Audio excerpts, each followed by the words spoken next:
తన 100 రోజుల పరిపాలనలో వరదలు, ఆడపిల్లల మీద రేపులు, వైఎస్ఆర్సీపీ వాళ్ళని మర్డర్ చేయటం, నరికి చంపటం, వాళ్ళ మీద తప్పుడు కేసులు పెట్టి ప్రజలకు ఇచ్చిన ఏ హామీ నెరవేర్చలేదు. కాబట్టి ప్రజల్లో తనకొస్తున్న చెడ్డ పేరుని డైవర్ట్ చేయడానికి డైవర్షన్ పాలిటిక్స్లో ఈరోజు వెంకటేశ్వర స్వామిని కూడా చంద్రబాబు నాయుడు గారు వదలలేదనేది మనకు స్పష్టంగా కనిపిస్తోంది. ఎందుకంటే ఆయనకి ఎప్పుడూ అలవాటు, ఎప్పుడెప్పుడు ఆయనకి చెడ్డ పేరు వస్తుందో అప్పుడు ఏదో ఒక ఇష్యూని ఆయనే క్రియేట్ చేస్తాడు.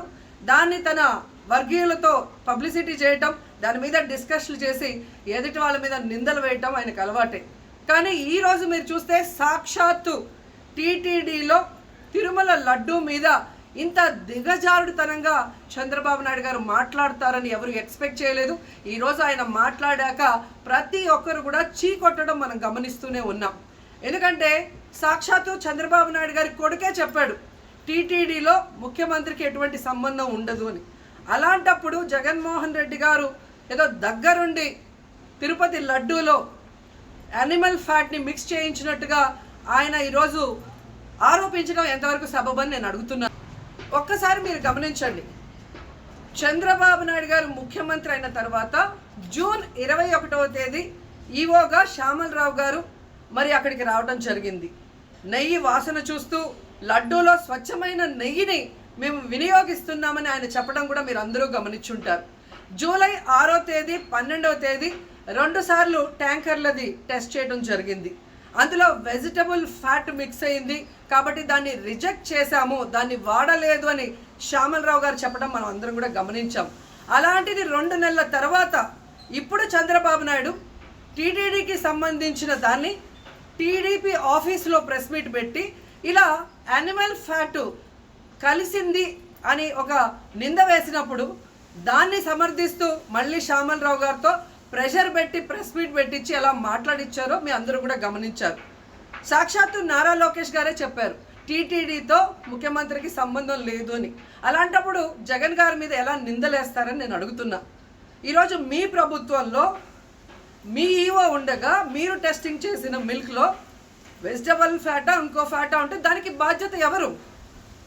శ్యామలరావు గారా, లేదా ప్రభుత్వంలో ఉన్న చంద్రబాబు నాయుడు గారా, లేదా ఎవరు టీటీడీ బోర్డులో ఉన్న మెంబర్సా? సో ఇది ఒకసారి మనం ఆలోచించాల్సిన విషయం. అంటే ఈవో గారు తాను జాయిన్ అయినప్పుడు ఏం చెప్పాడు, ఈరోజు చంద్రబాబు నాయుడు ప్రెషర్ పెట్టాక ఏం చెప్పాడు అనేది భక్తులందరూ కూడా గమనించాల్సిన విషయం. రెండవది మీరు చూస్తే చంద్రబాబు నాయుడు డైవర్షన్ పాలిటిక్స్ ఎప్పుడూ చేస్తుంటారు. అలాగే ఈరోజు ఆ తిరుమల కొండ మీదకి జగనన్న అధికారంలో ఉన్నప్పుడు మోడీ గారు వచ్చారు, అమిత్ షా గారు వచ్చారు, ఎక్స్ సీజే రమణ గారు వచ్చారు, ప్రెజెంట్ సీజే గారు వచ్చారు. అంతెందుకు చంద్రబాబు నాయుడు ఫ్యామిలీతో సహా వెళ్ళాడు, పవన్ కళ్యాణ్ గారు వెళ్ళారు. లడ్డూలో ఏమాత్రం రుచి తేడా ఉంటే ఆ రోజే వాళ్ళు కంప్లైంట్లు ఇచ్చుంటారుగా, ఎందుకు కంప్లైంట్లు ఇవ్వలేదు?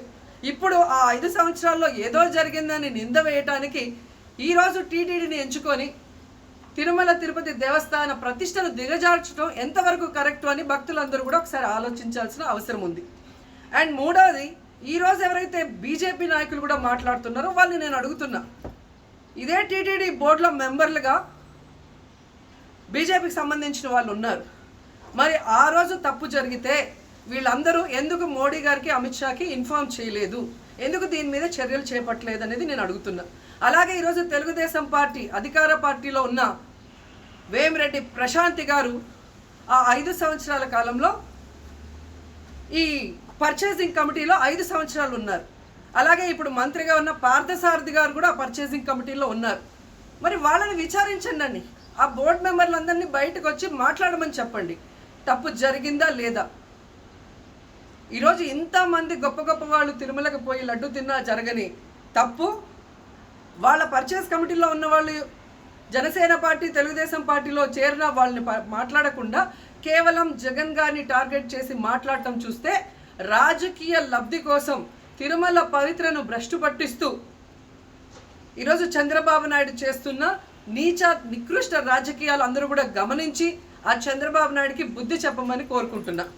ఇక ఫైనల్గా తనని ఎవరో నమ్మరు అనుకున్నప్పుడు పవన్ కళ్యాణ్ గారిని ఫ్రేమ్లోకి తీసుకురావడం చూస్తున్నాం. ఇది కూడా మనం అందరూ కూడా గమనించాలి. ఎందుకంటే ప్రాయశ్చిత్త దీక్ష చేస్తున్నానని పవన్ కళ్యాణ్ అంటున్నారు. ప్రాయశ్చిత్త దీక్ష ఎవరు చేస్తారు? తప్పు చేసిన వాళ్ళు చేస్తారు. అంటే చంద్రబాబు నాయుడు తప్పు చేశాడు, ఇది అబద్ధం, ఈ లడ్డూలో కల్తీ జరగలేదు, ఇది నాకెక్కడొచ్చి ఆ పాపం చుట్టుకుంటుందన్న భయంతో పవన్ కళ్యాణ్ ప్రాయశ్చిత్త దీక్ష చేస్తున్నారనేది ఈరోజు మాకు అందరికీ అర్థమవుతున్న విషయం. ఎందుకంటే ఈ రాష్ట్రంలో తిరుమల కొండ మీద 1000 కాళ్ళ మండపాన్ని కొట్టేసింది చంద్రబాబు నాయుడు. దుర్గా గుడిలో క్షుద్ర పూజలు చేయించింది చంద్రబాబు నాయుడు. విజయవాడలో 25కు పైగా పవిత్రమైన దేవాలయాల్ని కూర్చింది చంద్రబాబు నాయుడు. పూజల్లో బూట్లు వేసుకొని పూజలు చేస్తూ అన్ని తొక్కేసింది చంద్రబాబు నాయుడు గారు. ఇలాంటి చంద్రబాబు నాయుడు కోసం ఎన్ని ప్రాయశ్చిత్త దీక్షలు చేసినా ఆయనైతే దేవుడు క్షమించడు, అలాగే హిందువులు కూడా చంద్రబాబు నాయుడిని క్షమించరు. ఆ పాపం నుంచి తప్పించుకోవడానికి పవన్ కళ్యాణ్ చేస్తున్న ఈ 11 రోజుల ప్రాయశ్చిత్త దీక్ష పవన్ కళ్యాణ్కి మాత్రమే పనికొస్తుంది.